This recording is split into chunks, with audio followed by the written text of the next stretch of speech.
I was in between jobs. I was working for this really big company, and I really prided myself with that job. It was like the biggest thing in my life. It was the thing I was most proud of. And once I separated from that job, I thought every single company in Miami would be so eager to hire. 2 months go by, 3 months go by, and I can't find a job that's paying me what I felt like I deserved.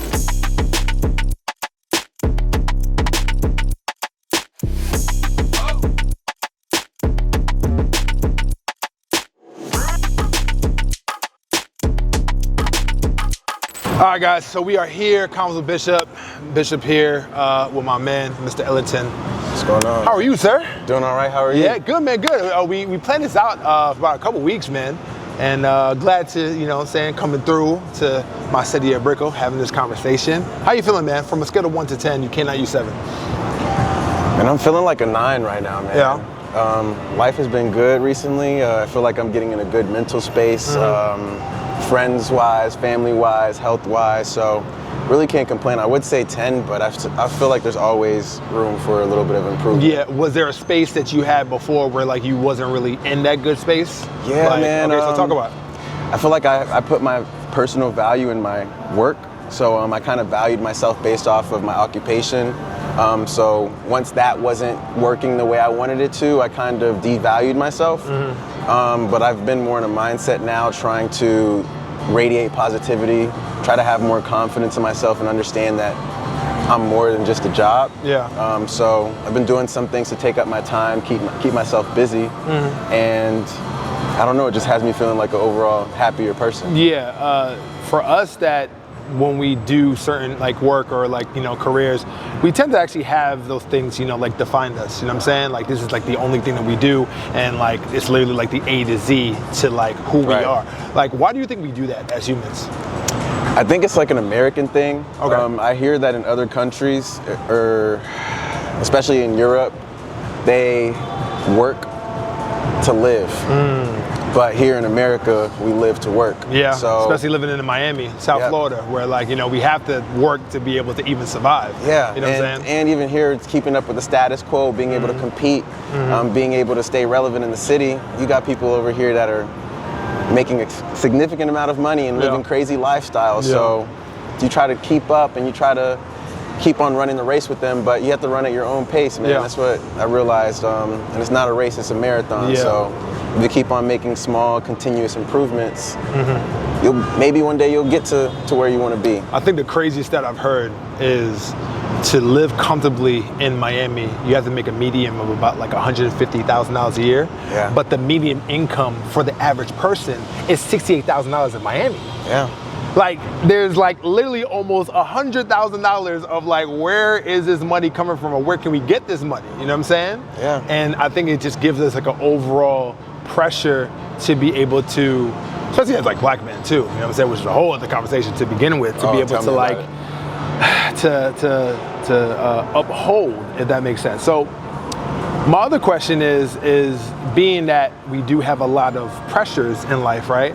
And, you know, you got back your fitness. I know you said that, you know, the run club is something that has been very helpful to you, losing about, what, 17 to 20 pounds? 17 to 20 pounds. So with that, and then also graduating from UM, right? Yes, sir. And then you were working at a consulting agency.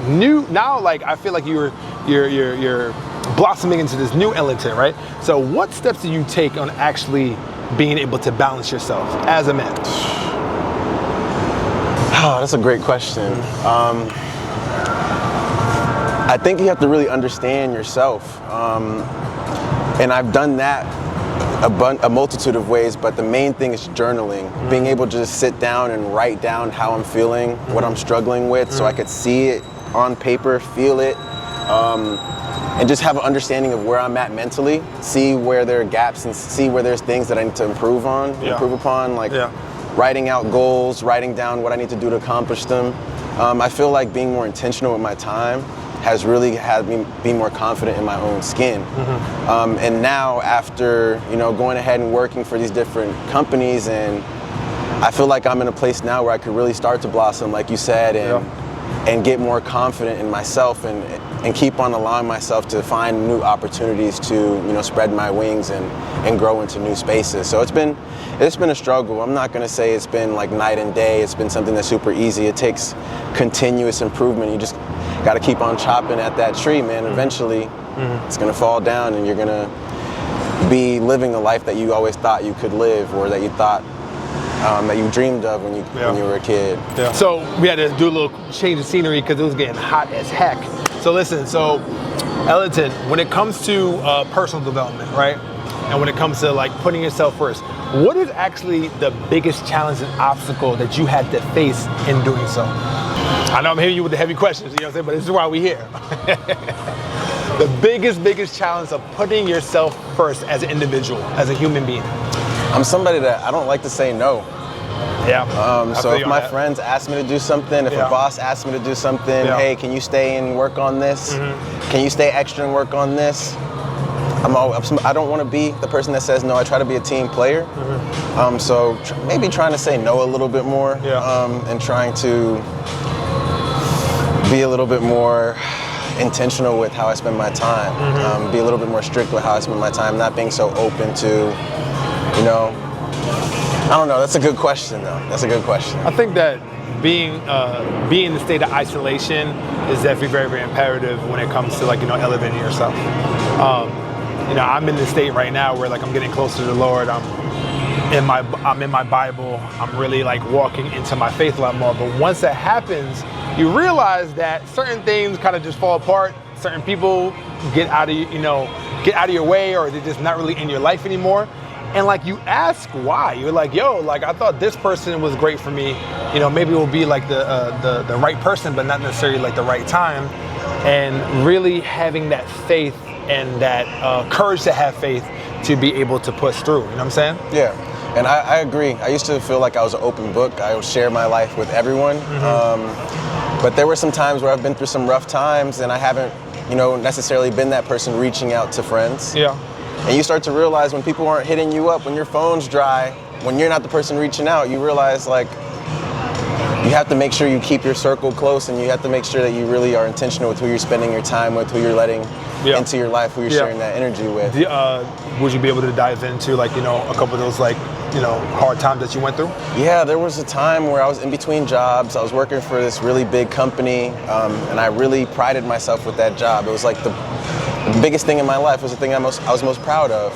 And once I separated from that job, I thought every single company in Miami would be so eager to hire me. Oh, shit.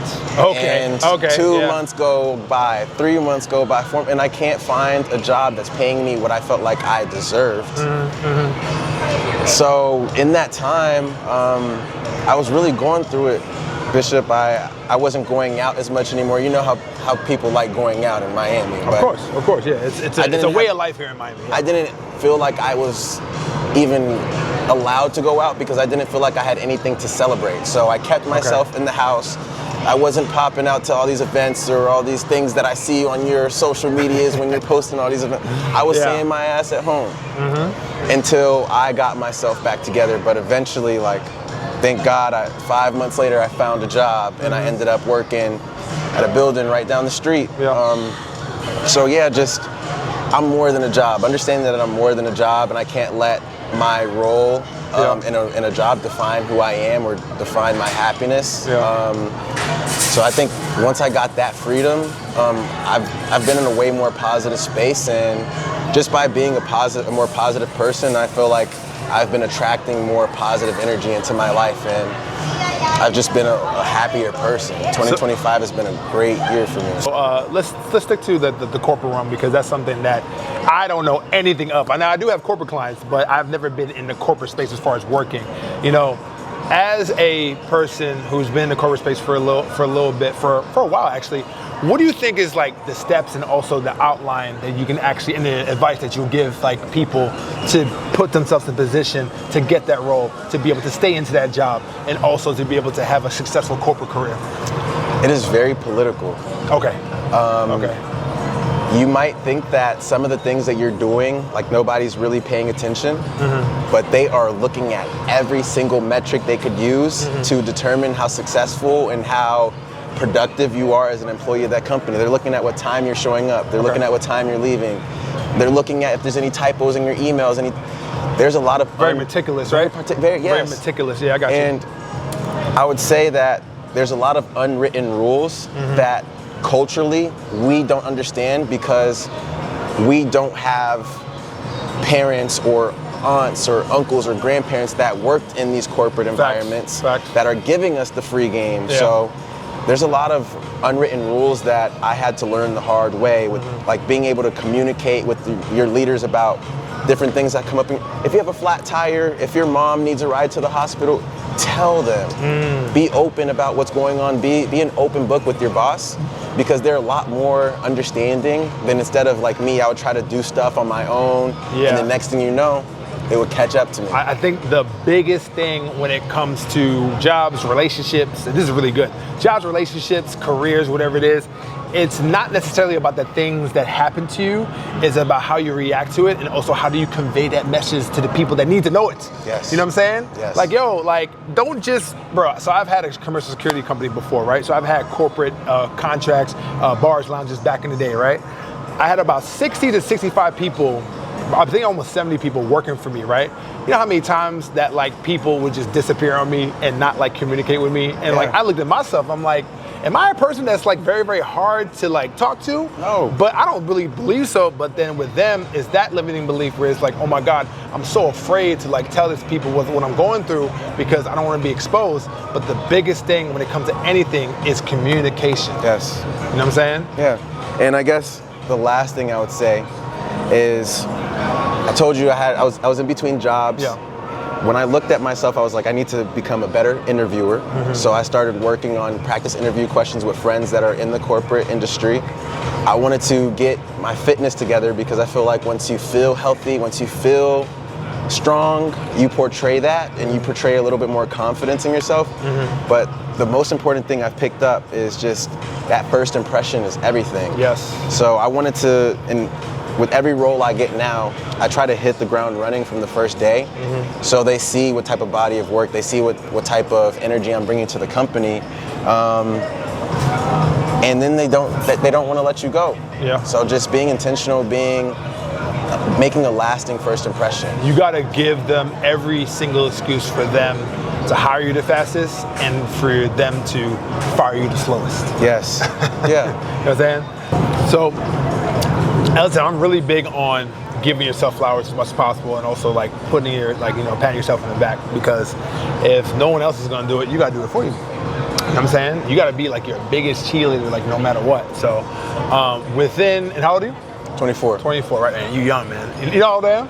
No. I'm 38. 38? Okay. Yeah. So, within your 24 years of young life, right, what would you say would be like the proudest moments that you have had thus far? I would say I'm very grateful for the way my parents raised me. They were very intentional with, you know, establishing a love for education. So I never really had any struggles when it comes to education. Like I ended up skipping a grade here in Miami, graduating high school at 17. But physically, I've never been the most physically fit person. So that's very important. So this year, I was very intentional with my time. I saw a bunch of my friends getting in shape and just, you know, we would go on boat days. They would take their shirts off. You see every muscle. And I'm like, damn, like I gotta keep up with these guys. So I set a goal for myself. I said, I know BMI isn't a perfect indicator of health, but I looked up what my weight should be. And I was like, by the end of the summer, I want to hit that. So I started running every week at the Brickell Run Club and going to different fitness classes, whether it's a Stairmaster class or a body sculpting class. So hitting my weight goal this summer was very big for me. And then I'm also a very proud member of Omega Psi Phi. I crossed in 2020 at the University of Miami. Nice. So that is one of my biggest and proudest accomplishments as well. It took a lot out of me, and it took me to use some skills and strengthen some of my weaknesses. And then also, you have to depend and rely on other people, and that's not something that I'm typically used to. But through that fraternity, I got a new sense of confidence in myself, and then also have brothers now who we might not share the same blood type, but but for life. But for life, I'll take a bullet for them. I'll do anything for them. And I can't wait for their wedding so I could be there to celebrate them. And one day when they do move on and transition into heaven, I can't wait to be there for them and speak about our relationship and our memories together. So. No, man, definitely. I would say that back in my old days, or maybe like another life, you know what I'm saying, I would want to be an Omega, honestly. They weren't there when I was at FIU, so unfortunately I wasn't able to. But it's very important, man, to have brotherhood, to have that, link, you know what I'm saying, like, and to have that bond with, that person that you either pledge with, or if you guys are in the same fraternity or whatever, you know what I'm saying. So that's good. Friendship is essential to the soul, right? Yes. That's what y'all say, right? Yeah. So, it's definitely very important. Can I ask you a question? Of course, go ahead, let's do it. What does friendship mean to you? Oh, phenomenal question. Phenomenal question. Friendship to me is a bond that from someone that you may not necessarily have a bloodline with, but you have some type of alignment or some type of cohesiveness with, to be able to band together to go up on that mission. That could be in life, that can be in business, that can be in just just being friends, or just being together. Honestly, it can be any level. It doesn't have to be business. Yeah. But calling somebody a friend it's not a right. It's a privilege. Yes. It's an honor as well too. And I don't really call too many people my friend, but the people that I do, I know I can definitely ride out for them, and they will be able to ride out for me until the end of time. You know what I'm saying? Yeah. So and that's what friendship is to me. A mentor of mine, I was telling him most of the things in life that I've accomplished, I've done it on my own. And most of the successes that I've had, I've done them on my own. Mm-hmm. I've celebrated them on my own. Mm-hmm. But with having friends, you don't have to go through life by yourself anymore. That's true. So you going ahead and establishing yourself as a consultant, as a social media consultant in Miami, and you having these events, you could have all the success, you could live in a penthouse, you could be $1 million person, but if you don't have anyone to share that journey with you, it's like, it's all for nothing. So I think that's something that really has changed over the last 5 years, just understanding what friendship means and how it is one of the most important things that we are here for. I feel like it's our purpose on earth, to connect with other individuals and to share these experiences with other people, and to not, be here alone doing all these things alone. Yeah. So. No, in fact, no, well said. So you had any type of advice that you actually give your younger self, and also other men that are younger than you, that are within the same path as you, what would that be? Wow, I got a couple things. Growing up, man, I used to be bullied, man. I was a nerd, chubby kid, band kid, golf team. Play video games? Video games. Yeah, exactly, yeah. So, I went to private school up until 5th grade. Okay. Then I went to public school 6th grade, and it opened a whole new can of worms of things that I didn't really understand. So I had people looking at me crazy for the way I talk, for the type of things I like to do in my free time, and I had a lot of confidence issues. But I'll tell my younger self that being educated is something that women will enjoy and appreciate one day. Knowledge is power. And then also, when you have to make these big decisions, I would say make them like your life depends on it, because your life does depend on it. A lot of the hard decisions that I've had to make, and a lot of the decisions I've had to make to maybe take that harder path than some people that have taken shortcuts in life, my journey is something that I'm appreciative of. And I'll tell younger Ellington, or just any young man trying to figure it out, just keep on going, keep on chopping at the wood. Eventually, that tree will fall. Eventually, those obstacles will fall. Yeah. Eventually, you will make yourself into the man that you think you can be. Yeah, no, my man. Yeah, Eventually, definitely. Yeah. One of the things I always said, you got to keep on chopping on that iron until it gets hot. Yes. And one day that iron gonna get hot.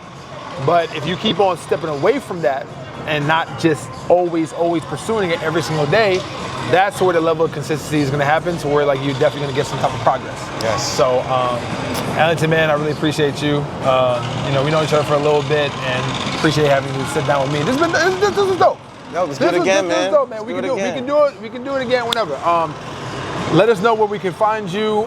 Any other projects that you got going on? Shameless plugs. The floor is yours. So you can find me on Instagram at _DUKERUTLEDGE, Duke Rutledge. Trying to be more into the life coach space and giving people some advice on how to become or overcome some of their obstacles. I DJ a little bit, different parties. So. Oh, word. Okay, I didn't know that. All right, no doubt. So yeah, I bake a little bit. I have a baking business. I didn't know that. You did tell me that. Okay, good. So nice. I do a little bit of everything. I feel like whatever you need, I might not be able to do it myself, but I can get you connected with who you need to get in contact with. So yeah, my man is finally off of private on Instagram, so now we're gonna find out what he's all about. You know what I'm saying? Give me a follow, man. I'll follow back. Man. Hey man, I appreciate your time, man. Appreciate you, man. All right, man. Take care, man. Only the best.